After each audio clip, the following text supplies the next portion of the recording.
Hi there, welcome to episode 29. 29 episodes, and it's been over 1 year since I left Abu Dhabi. What do you think of that? And this episode is all about doing boat maintenance in exotic locations. I'm in Isla Mujeres still, off the what they call the Mexican Riviera. Beautiful here, just gorgeous, and I like it here a lot. My Spanish is beginning to improve. So we'll take in this episode, we'll take a look at Isla Mujeres itself, the touristy parts and the non-touristy parts. Then we'll take a look on the inside of our boat and some of the work we have to do. There were some lessons learned that we wanted to correct from our first passage so we don't have to go through some of that pain again. And there's some work I just wanted to get done, So enjoy. Let's take a look. Isla Mujeres, what is it like? So if anybody ever asked me to do a review on Isla Mujeres, it would be touristy, and that's what I'm going to remember. These party boats going by at all hours, just about, until like 8 p.m. You see, there they are, there's another one. And they blast their music generally, and they have loudspeakers. Some of them have, I swear, DJs, See?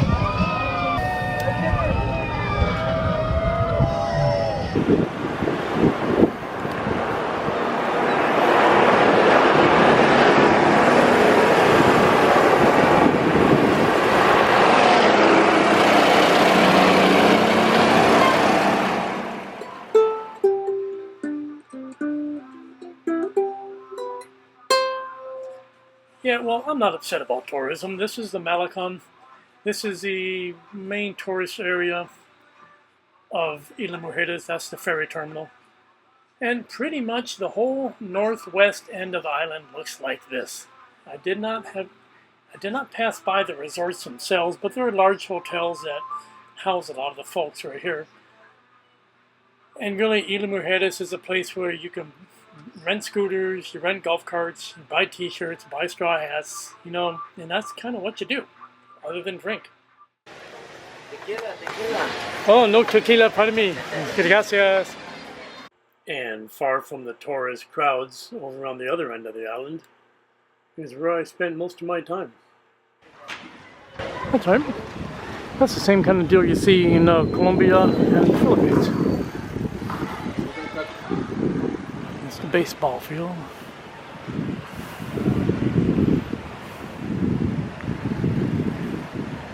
And this is my kind of place. Just normal people. Not so much touristy over here. Oh, there's a woodworking shop. I better check him out. Well, I didn't end up going to this place to do any woodworking, but I did find this hardware store, Ferreteria. And the young lady there put me onto this woodworking shop, and I did do business there as well. So this is how you get lumber done. I got some nice pieces of wood cut for future projects.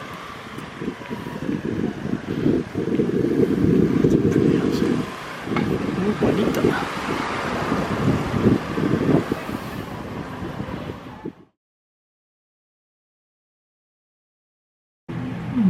What things I really learned on the way down? First, auto tiller, auto steering, auto helm, wind vane, whatever you want to call it. Some means of operating the boat when I leave the wheel is important. You can't sit there and just hold the wheel 24/7. Nobody can do that. In the past, sailors like Joshua Slocum and Francis Chichester and other folks, they managed to balance their sails, and they could tune their sails, and they could let go of the wheel or tiller, or they could lash it at a certain angle for a number of minutes to allow them to do stuff like that, to catch catnaps. I need to learn to get better at that. So one thing I need to fix going forward is myself. I need to learn more about weather helm and how to control it and how to adjust for it. That's a biggie. The auto tiller that I used and I showed you in the last episode, that thing sucked some power down, and it damn near killed my lithium battery, which cost over $1,000. And it really took 2 days to recharge that battery all the way to the 100% state of charge. So finding a way to sail without the auto tiller and keep going with me not at the wheel, that's key. the long-term solution for me on this boat is the wind vane. There's not much else to say. There's not much I can do about that now. The lead time to buy a wind vane is upwards of 2 to 3 months, so I got to figure that one out. Got to figure that out. I learned about 10 minutes after I left the dock in St. Pete that my iPad did not have a GPS chip, and I felt like such an idiot because I thought, like a fool, because Apple products were so expensive that all of them came with a GPS receiver like the phones do, but that's not true. In fact, even in the Apple store in Cancun the other day, the staff was confused about which models had a standalone, fully independent GPS chip that would work when you're outside a cell range and outside a Wi-Fi range, and they could not make me convinced that theirs would do the job. So I went looking for a Samsung tablet and got it right here, and I downloaded the chartplotter software, and I think that part is done. So what I learned on the way down here was I do not need a chartplotter 99% of the time. That area chart that I showed you is perfectly adequate to get me 99% of the trip. But when you are about to enter a port that you've never been to before, and for me that will always be the case unless I return to St. Pete or return to Isla Mujeres, I will always be entering every port for the first time. So, and the area charts just don't provide the detail, and they just even paper charts. I mean, you could buy 1,000 paper charts, and even some of them lack some of the detail you would need. A chart plotter is the way to go. So I fixed that problem already at the time we're speaking here. So that was one of them. The second thing that didn't work was a depth sounder. I did not have a functioning depth sounder, and just like the chart plotter, that's something you don't need for 99% of your trip. But when you're entering a place with sandbars that move and all that stuff, it would give me a little warm fuzzy feeling if I did have a means of looking at what the depth is below my keel. And I didn't have that, and I still need to fix that. So this is my Navionics app, and there's the Active Captain. I got 2 apps, but Active Captain was just a royal pain in the ass, and I had a real difficult time, and still haven't figured out how to download the chart that I bought. I purchased a chart. The Google store says I bought a chart, but it just won't download the damn thing. So this is the chart plotter. It shows the electronic charts. So here's a basic plan. I need to work my way down this coast. Okay, and I'm going to keep going down the coast. I've been told that to avoid the Gulf Loop current down here, which is very, very strong in this region going north and east along the coast, you just hug the shore. Kind of like you would do in the Gulf, in the Florida. You can hug the shore and you can avoid the Gulf Stream. So let's zoom out. There's Cozumel, Playa de Carmen. Okay, and at some point you get to Belize waters. So there is a country, Belize. So now let's take a look. Belize City is my target. And I'm going to be coming through this channel. And once I get in there, I want you to look at the depths. Not all that deep. Those are in meters. But this is why I want a chart plotter. Because to do this with the paper chart that is sitting here, you just can't do it. If you look at the paper chart and you didn't know any better, that light blue means shallow water, and I would have just stayed way out here and come down the ocean way and fought the heavy swells and fought all that, and I think I just don't need to, and I still have to come into the shallow waters here, and with very, very little information. The chart plotter fixes that. The chart plotter does give you tools that you would not ordinarily have for navigating narrow waters. So I'm very thankful that I was in position to buy this, and that I went into Cancun I actually went to a shopping mall of all things to buy it. And the target is to go through Belize and get to here, Rio Dulce. That's the plan. Taking out the old depth sounder, which I think is physically fine. I might be able to sell it. I want to test it today and see if it works. The depth sounder that I have that's the depth sounder transducer that I have. It's made to go inside the hull and glued to the hull, but I think that my hull is just too thick. The hull at the bottom of the boat is almost 2.5 inches of solid fiberglass. So my plan is to either make this one work in the water or buy a new depth sounder that mounts on the transom of the boat over the back. And I want to have that before I head into those shallows around Belize. So we're going to install a depth sounder transducer here over the side. They call these transom mount, okay, transducers. So this is going to mount behind the boat like that, out there. I have to rig up a contrivance to physically hold it in place, and then the wire has to pass inside the boat. So this wire is going through this existing hole that the previous owner had a number of radio antennas, so going through, neither which was functional. So I chopped those cables off and abandoned them properly, and as you can see, I'm feeding the cable in, and now I have to jump inside here, and to do that, the ingress point is under that hatch, and in that hatch under there is a locker full of junk. So, and it's dirty, which I don't like. So I'm going to put on my 5-toe shoes and throw on a rolled shirt, empty the locker, jump in there and get this cable installed. Then I'm going to take a break. Yeah.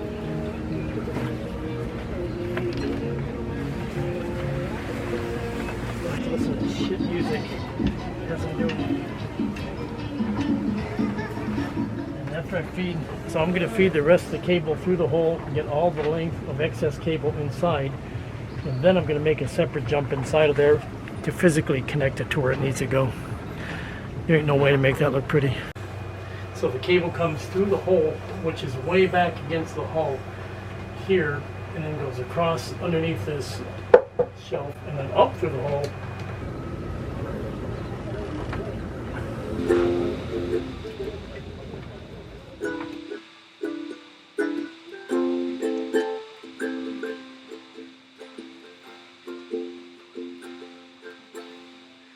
Yeah, so this is what we did. See, that's just a wooden pole. I got from a local wood shop here in Isla, and it's just a wooden pole. It was intended to be a handrail, but I used it, as you can see, to mount that transducer down there at the bottom. Yeah, not really too much to it. And of course, you never go anywhere without plumber's putty, baby. Okay, let's go. Plumber's putty to the rescue. I use that all the time. It works great, and it takes paint as well. So down here, that's the water heater. It's a water heater that's a tank style, just like everybody has in the old days. Some people have inline heaters, but most homes have tank heaters. That's what this is. And it had power so that it could run as an electric water heater from shore power, only when you had shore power. But that didn't work. The previous owner had cut that cable off, and I don't know why. The dark black hoses, those are those go to and from the engine, because there's a heat exchanger inside of there, taking the engine coolant that is hot, passing it through the heater, and then back to the engine. So the fresh water coolant loop on the engine sends water here and back, and that has already been terminated. We've already cut the other end of those hoses. The black hoses have already been determinated on the other side of that bulkhead. So today's task is to figure out the water hose situation and see if I can safely cut those hoses and just jumper around this water heater. And then the task becomes physically removing the water heater, and that is going to be pretty damn hard. I don't know how I'm going to physically remove the heater. I think once the hoses are removed, it looks like it geometrically might be able to pass into the cabinet above. So I've got the shelf removed that was here, and it is quite obvious that there's no way that this machine, can fit out here, but it can't fit in this distance. So I can lift it up vertically, but it can't fit out the hole. And if I try to remove this piece, then this trim all comes with it. And I'm going to break all that nice teak trim. It's like, so I think we truly have a boat design that was built around the water heater, just like it was built around the fuel tank. And in order to remove objects like this, you really have to tear the boat apart. So I've got this panel here loosened to the point where one screw and it'll come loose, but it's attached. You can see these plugs. Yeah, so I'd have to dig out those plugs and try to get the screws out. And that is gonna suck. Okay, shit. So but that's I think what I'm gonna have to do. There's no other way to get that water heater out of here except for cutting a hole in the back wall, which I could do, which empties into the engine compartment and the starboard lazarette. I could cut that wall apart. But I really don't want to do that because it was designed to be, that's a structural member there. So I'm going, oh, shit. But that water heater, by God, is leaving the ship. Okay, so in order to get the heater out, this is what I decided to do. Again, as review, the heater physically won't fit through that gap. This cannot be moved without getting into the engine space, and I don't want to go there. I don't want to cut a hole in the back bulkhead. So the only option is to take it up and out. And what I decided to do is to leave this all intact. Oop, distracted by bikini, sorry. Yeah, sorry. Yeah, so I cut a hole, a slice here and a slice here to make the bottom portion removable. And then I'm going to trim it up, nice and clean. And I'm going to put the corner bead back on this edge. And I think it'll look passable when it's all varnished up and tidy when I'm done. Anyway, that's what I did. Okay, so confirmed that these are the two hoses that go to and from the water heater, which is back up that way. See right there. So the plan is to use this, cut the hose, join them together, and essentially just jumper around the water heater, and then cut the hose incrementally as needed to pull it all the way back to the water heater and remove it as trash. And then at that point the water heater itself will be 100% disconnected, ready to remove as trash. So that is the plan. Let's see how this goes. My conclusion is that this is on the pressurized water side of the boat, but the water pump is turned off. It's just so physically hard. So I'm gonna shut this one. That's starboard water tank, at least we think so. This one is port water tank. Shut them. That way at least my system won't completely bleed out.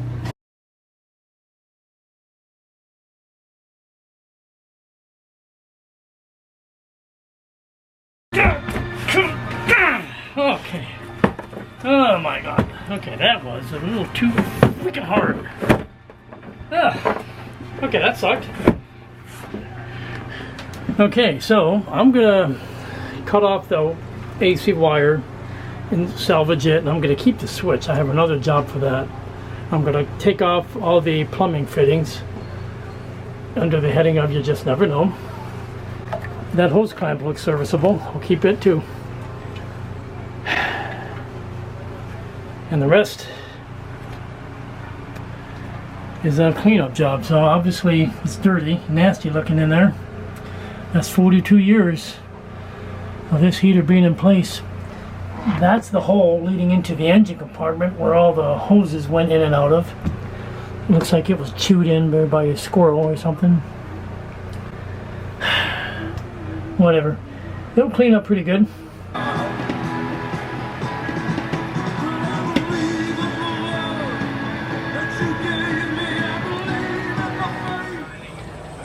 That tells you one thing.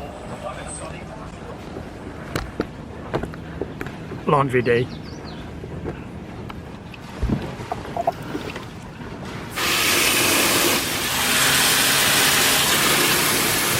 Well, I've heard it mentioned that sailboat cruising is really just doing boat maintenance and boat projects in exotic locations, thereby making it even harder.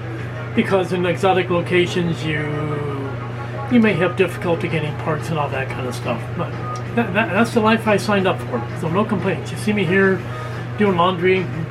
That's the clothes loading phase. And you'll notice one thing I do is I'm using a hose with dock water, and so that in itself is a luxury. In Isla Mujeres, I was fortunate to have a marina with free water, and that's something I won't always have. So eventually that's going to be buckets of rainwater that we collect, or precious drinking water out of our tanks. But that's that. So I'm happy doing work on the boat. I don't have any complaints at all. Oh, there's the washing phase. Rinse, no, that's the agitation phase, right? Yeah, so I'm happy with this path I'm on. It's been over a year now since I quit my job in Abu Dhabi, and although I miss my good friends in Abu Dhabi, and I miss the people so much, and I miss Abu Dhabi, the country, which is a great place, I'm happy to be living a different life, the way I've always wanted. So, things are good. Doing laundry by hand, there's the drying phase.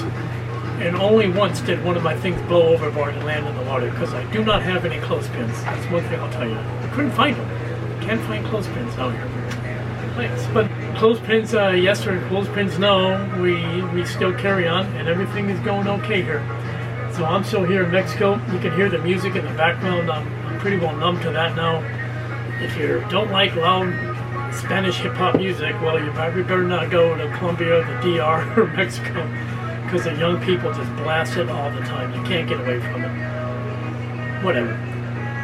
Life is good. I'm happy. I got good health, freedom, and I'm very grateful for all these things and the gifts that I have. And I think I'll work on some of them, but it's all good. So you folks, take care of yourselves. Our overall plan here on board this boat is I'm going to get this baby out of the northern part of Mexico in a few weeks. Gonna head for Rio Dulce, like I showed you on the chart.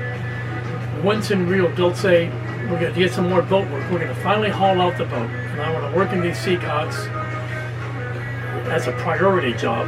And there's some other work I want to do, and I've got more work than could possibly be done in 2 months in Rio Dulce.